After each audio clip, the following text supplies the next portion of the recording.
Assalamualaikum warahmatullahi wabarakatuh. Saya Siti Mariah dengan NIM 11920609098. Kelas 5C Pendidikan Biologi. Di sini saya akan melakukan praktikum refleks tendon pada manusia untuk memenuhi kebutuhan mata kuliah Fisiologi Hewan, dosen pengampu Ibu Haja Asrianti Masud, SSI MPD.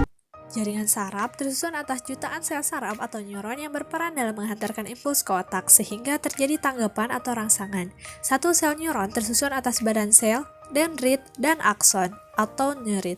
Akson memiliki bagian-bagian yang spesifik yaitu seperti serbuk mielin, nodus Ranvier, atau neurofibril.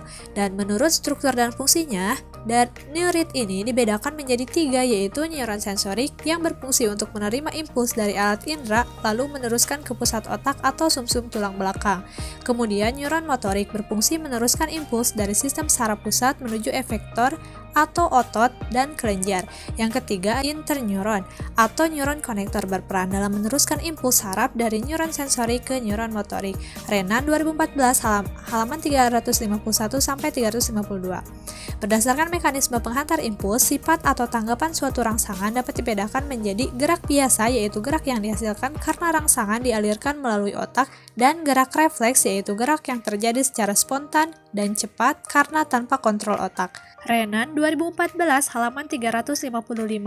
Gerak refleks dapat dikatakan sebagai gerak yang terjadi tanpa dipengaruhi kehendak atau tanpa disadari terlebih dahulu. Contoh gerak refleks ini misalnya berkedip, bersin, atau batu. Pada gerak refleks, impuls melalui jalan pendek atau jalan pintas yaitu mulai dari reseptor penerima rangsang kemudian diteruskan oleh saraf sensori ke pusat saraf. Diterima oleh sel saraf penghubung atau asosiasi tanpa diolah di dalam otak, langsung dikirim ke tanggapan motor untuk disampaikan ke efektor, yaitu otot atau kelenjar.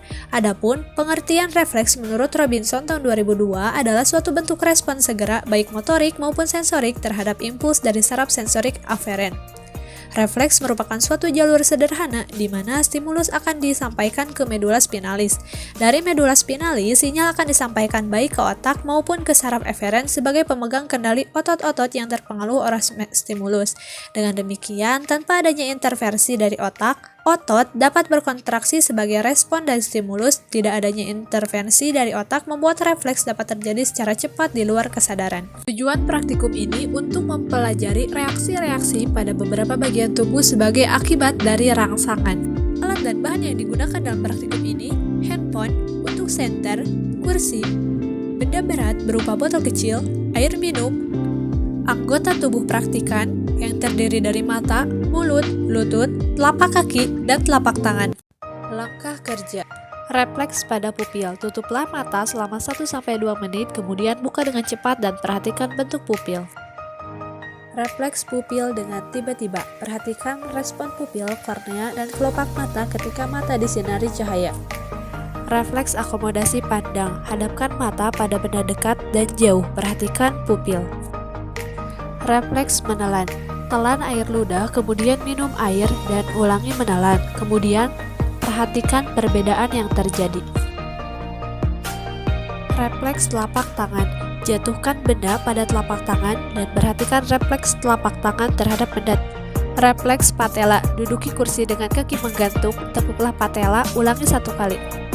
Refleks telapak kaki. Gelitik telapak kaki, perhatikan refleks pada jari kaki. Refleks bersin.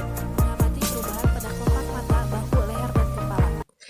Adapun hasil yang diperoleh dari berbagai jenis refleks yang dilakukan yaitu refleks pada pupil, refleks pupil dengan tiba-tiba, refleks akomodasi pandang, refleks menelan, refleks telapak tangan, refleks patella, refleks telapak kaki, dan refleks bersin yang akan dibahas lebih lanjut pada pembahasan. Refleks pada pupil setelah menutup mata selama 1 menit, pandangan menjadi pudar dan pupil membesar. Hal ini sebagai langkah pupil untuk menyesuaikan dengan keadaan sekitar setelah mata ditutup. Sesuai dengan pendapat Anwari tahun 2017, pupil adalah bagian mata manusia yang berfungsi mengatur cahaya yang masuk. Bila cahaya redup, otot-otot pada iris akan berkontraksi dan menyebabkan lubang pupil melebar. Refleks pada pupil mata yang terkena cahaya mengecil. Kelopak mata menyipit. Hal ini terjadi karena pupil mengatur refleks jumlah masuknya cahaya untuk mengurangi rasa silau. Seperti yang dikatakan Renan tahun 2014, pada tepi pupil terdapat M-sphincter pupil yang bila berkontraksi akan mengakibatkan mengecilnya pupil atau miosis konstriksi. Miosis terjadi bila kita melihat dekat atau merasa silau pada saat berakomodasi. Refleks akomodasi pandang. Pada saat HP dijauhkan, pupil membesar, sedangkan saat benda didekatkan, pupil mengecil. Menurut Renan tahun 2014, pada pupil terdapat M-sphincter pupil yang bila berkontraksi mengakibatkan kecilnya pupil atau miosis konstriksi, dan M-dilator pupil yang bila berkontraksi mengakibatkan membesarnya pupil atau midriasis. Miosis terjadi pada saat benda dekat atau silau, dan midriasis terjadi pada saat melihat benda jauh atau di tempat gelap.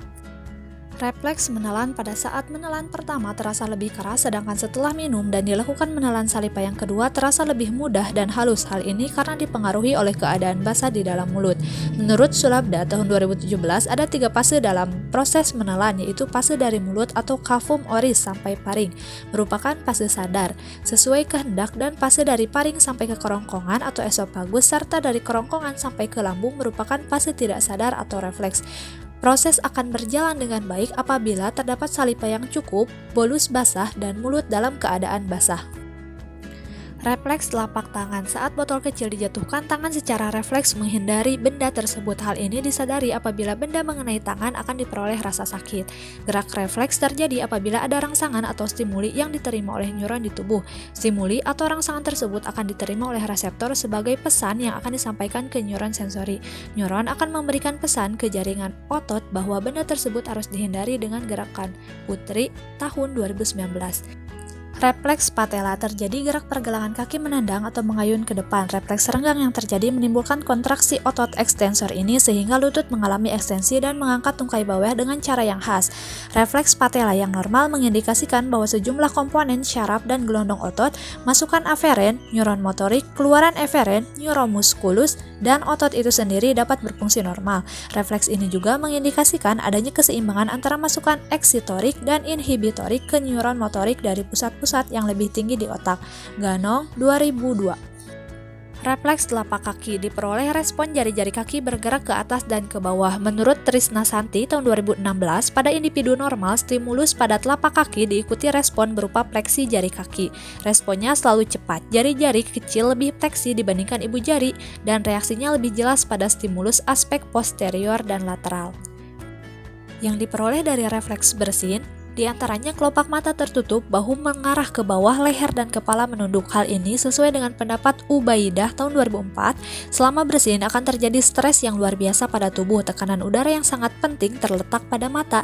Tekanan tersebut membuat mata terasa tidak nyaman, sehingga refleks seseorang akan menutup mata saat bersin sebagai bentuk perlindungan. Selain itu, adanya dorongan saat seseorang bersin mempengaruhi organ tubuh termasuk perut, dada, leher, dan wajah. Saat bersin, impuls akan berjalan melalui wajah yang mengakibatkan kelopak mata tertutup dan berkedip. Respon ini terjadi secara otomatis atau tidak bisa dikontrol. Ini bertujuan untuk melindungi saluran air mata dan kapiler darah agar tidak terkontaminasi bakteri yang keluar dari membran hidung. Gerak refleks berjalan secara cepat dan tanggapannya terjadi secara otomatis terhadap rangsangan tanpa memerlukan kontrol dari otak. Contoh gerak refleks misalnya berkedip, bersin, memperbesar atau memperkecil pupil, refleks patella. Pada saat refleks, impuls melalui jalan pendek atau jalan pintas yaitu dimulai dari reseptor penerima rangsangan, kemudian diteruskan oleh saraf sensori ke pusat saraf, diterima oleh sel saraf penghubung atau asosiasi tanpa diolah di dalam otak dan langsung dikirim tanggapan ke saraf motor untuk disampaikan ke efektor yaitu otot atau kelenjar. Dan inilah beberapa daftar pustaka yang saya gunakan.